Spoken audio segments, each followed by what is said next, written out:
Hello, my name is Sue Levinka and I am a student at Regent University. Today I am giving a presentation on mimetic theory. A measure of angels' envy.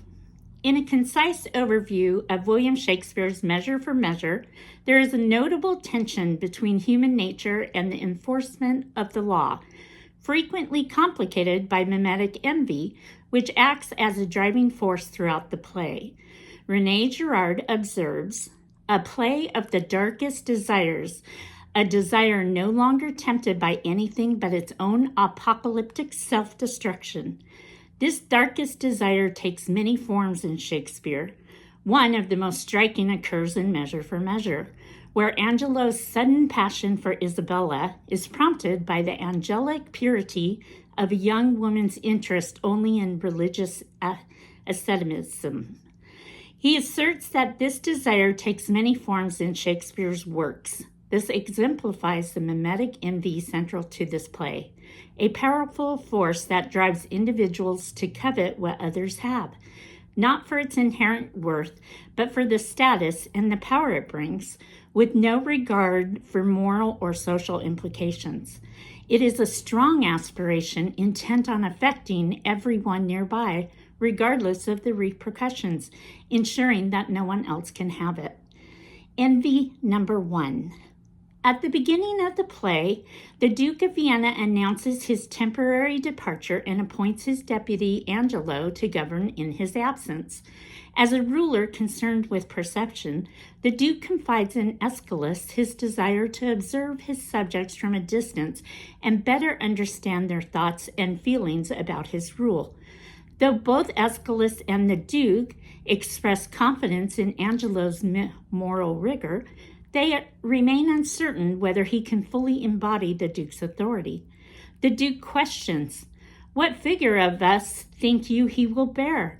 For you must know, we have with special soul elected our absence to supply."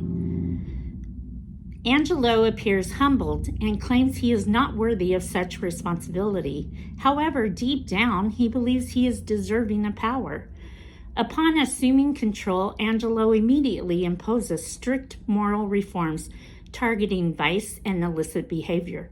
He swiftly enforces a harsh statute against premarital sex, sentencing Claudio to death for impregnating Juliet, his betrothed. This act serves both as a show of uncompromising justice and a performative assertion of Angelo's moral and legal authority.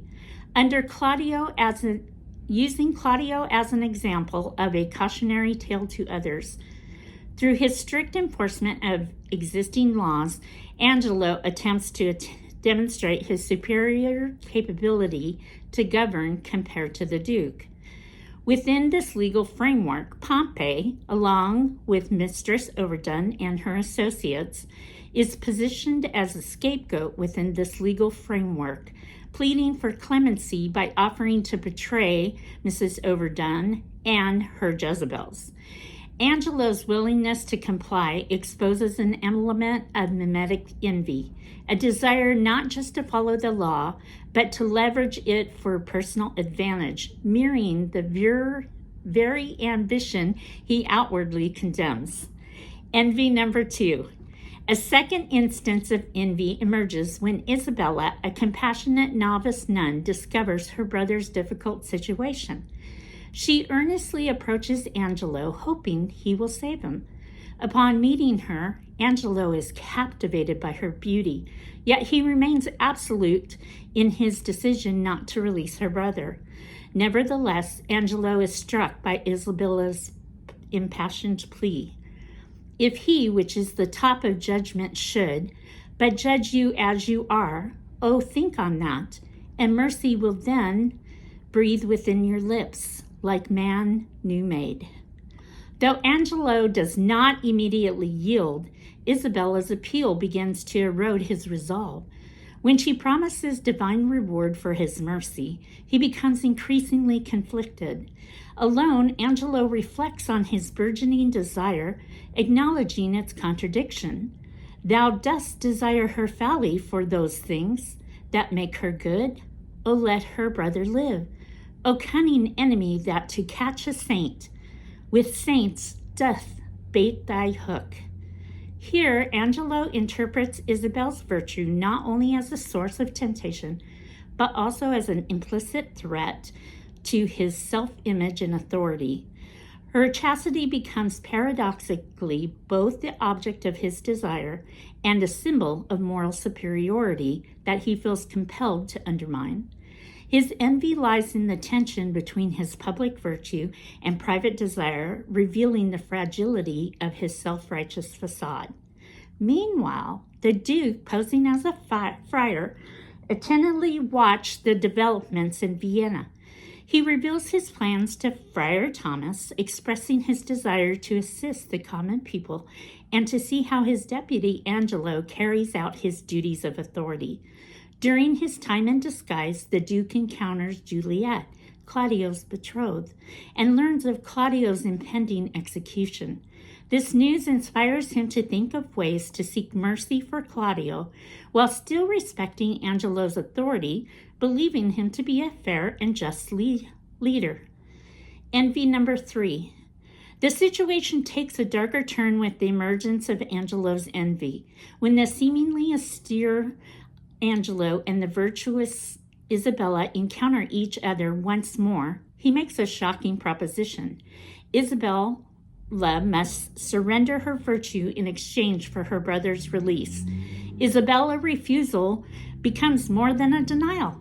It transforms into a direct challenge to Angelo's self-image and authority. Her purity develops into mimetic counterpart of Angelo's rigid puritanism, symbolizing a mimetic rivalry that borders on existential stakes.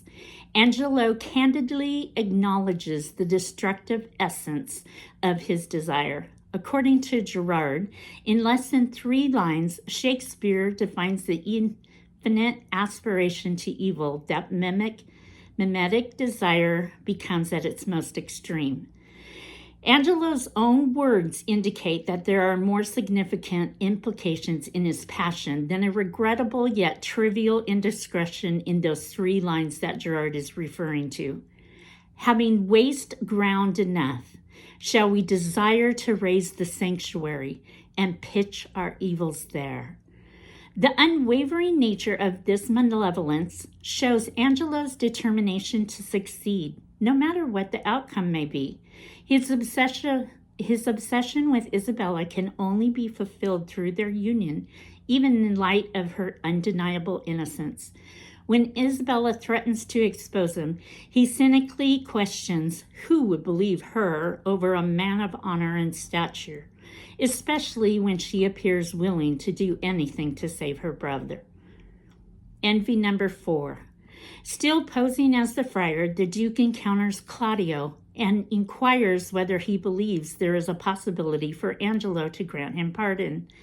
Claudio remains optimistic, yet accepts his fate, fully aware of Angelo's steadfast nature. In an effort to console him, the Duke reflects on the transient and unpredictable nature of life, observing how swiftly fortune can shift. Thou hast neither here affection, limb, nor beauty, to make thy wretches pleasant. What yet in this that bears the name of life? Claudio expresses his heartfelt gratitude for the wisdom and comfort he has received just as Isabella arrives. When she reluctantly discloses Angelo's explosive proposal, Claudio, driven by fear, pleads with her to reconsider.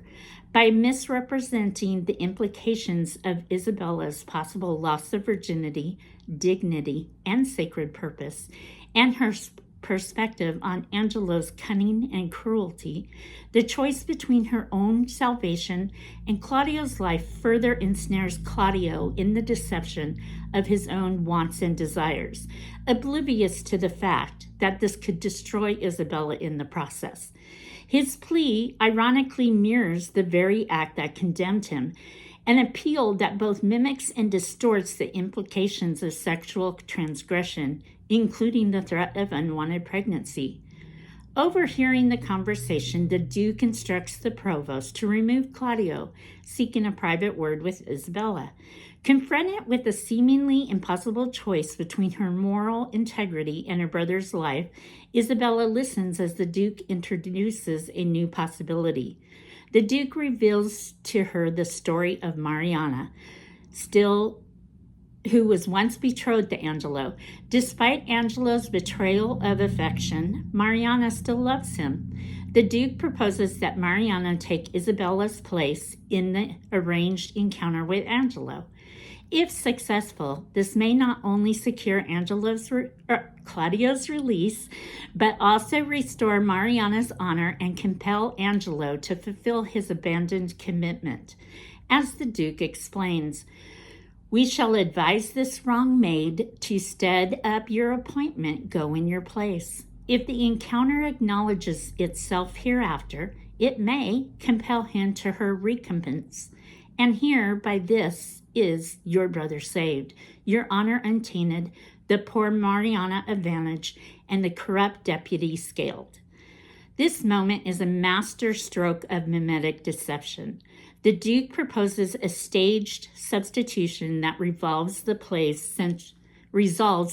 central conflicts while preserving appearances. This strategy is not just a lie or a trick, but a carefully crafted imitation of the truth that exploits performative roles and social assumptions to realign moral and legal order. Another factor that makes this moment compelling is that it serves not as a tool of villainy, but rather as a means of moral restoration. The Duke's manipulation of identities and situation forces the characters to reflect on the tension between law and justice, appearance and reality. Not a deceptive chaos, but a theatrical device to rebalance the world. Lucio, the comic relief, embodies this theme, acting as a mimetic scapegoat.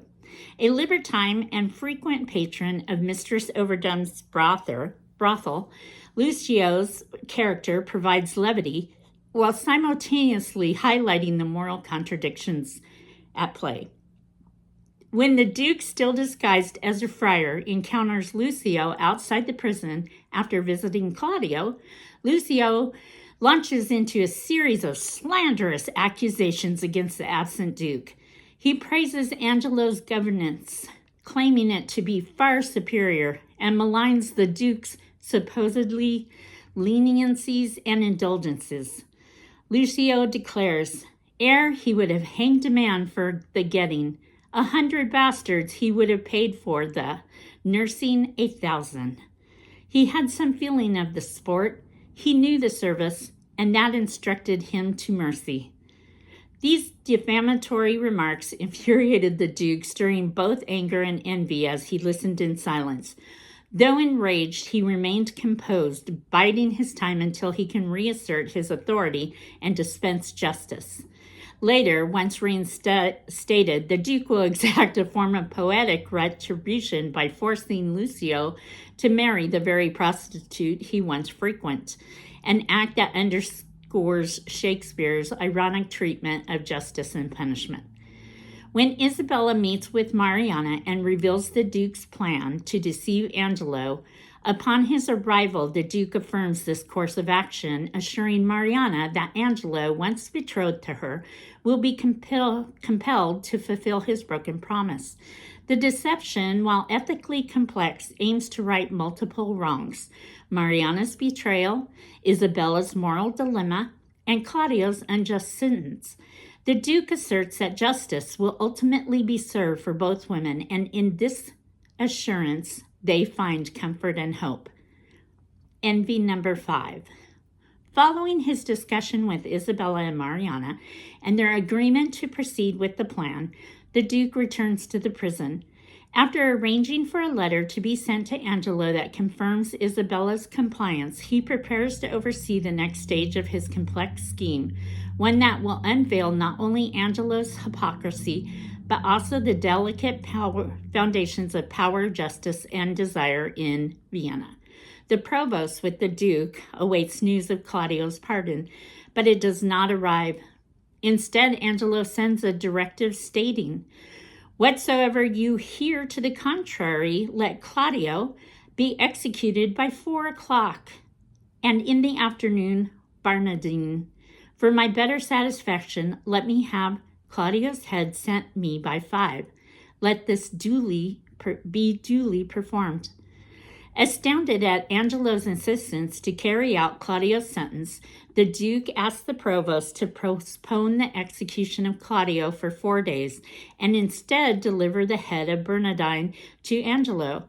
The Duke, having learned that Bernardine remained repentant and unwilling to change, views this substitution as justified. When the provost expresses reluctance, citing his duty to the Duke and his representatives, the Duke reveals his true identity. The next day, when Bernardine is scheduled for execution, it becomes clear he is unfit to die as he is intoxicated and unprepared for death. Coincidentally, the provost reports that another prisoner has died of fever that morning and suggests using the deceased man's head as a substitute for Claudio's. The Duke interprets this as divine providence, making 'tis an accident that heaven provides. Isabella then arrives, anxiously asking about Claudio's pardon, only to be told by the Duke that her brother has already been executed. The Duke's mimetic submissiveness can be hard to notice at times because of his role as the friar, which is understated, but it becomes more apparent in this act. Faced with Isabella's grief, he demonstrates a deep sense of responsibility for the suffering caused under Angelo's authority, an authority he delegated. Attempting to console Isabella, the Duke gently reminds her of her earlier vow to forgive and encourages her to remain patient as the Duke is to make an appearance the following day. The final envy. In the final act of Measure for Measure, the Duke returns to Vienna in his true identity and meets Euchylus and Angelo outside the city. They are soon approached by Friar Peter and Isabella, who publicly accuse Angelo of misconduct. The Duke, still concealing his identity as Friar Lockwood, requests evidence or testimony on Isabella's behalf and receives a letter from Friar Lodwick, his own alias while in disguise. Mariana then steps forward, veiled, and upon revealing her identity, confirms that she was the woman who slept with Angelo under the pretense of being Isabella. Angelo admits to his actions. The Duke then summons Friar Lodwick to provide further testimony, seizing the moment to disclose his identity as both the Duke and the friar. Angelo admits to his attempts to seduce Isabella in exchange for her brother's life and acknowledges that he went on to order Claudio's execution. Even though Angelo is compelled to Mariana, he finds himself facing a dire fate. Mariana passionately pleads for his life and encourages Isabella to stand by her side in this crucial moment. Demonstrating her moral integrity, Isabella requests Angelo's pardon, which the Duke grants. The Duke then reveals Claudio to be alive and restores him to Isabella and Juliet. Lucio, who had earlier slandered the Duke, is ordered to marry the prostitute he impregnated. As punishment, he is sentenced to death and his wealth is given to his wife and his unborn child. Finally, the Duke proposes to Isabella, declaring, "Dear Isabella, I have a notion much imports your good, whereto, if you are willing, ere incline, what's mine is yours, and what's yours is mine." This resolution underscores the central theme of mimetic envy at the center of Measure for Measure. Much like Don Pedro's sudden interest in Hero after Claudio expresses his love in Much Ado About Nothing, the same could be said for Measure, demonstrating how desire is often shaped by the desire of others. Throughout his extensive career, Shakespeare explores and illustrates the profound concept of mimetic envy through his celebrated works, encapsulating his mimetic brilliance. He stages deception not merely for drama, but as a mirror to human complexities, where truth sometimes needs artifice to emerge. Gerard succinctly captures this dynamic of measure for measure, stating, "The mimetic desire at the top signifies that all human authority is uncertain, precarious, and temporary, whereas most modern writers take it for granted that power has infinite resources at its disposal and as infinitely demonic and intelligent will to endure." Shakespeare thinks the very reverse. Whenever it exists at all, power is constantly threatened, always on the verge of collapse, and fascinated by its own destruction. Thank you very much for listening.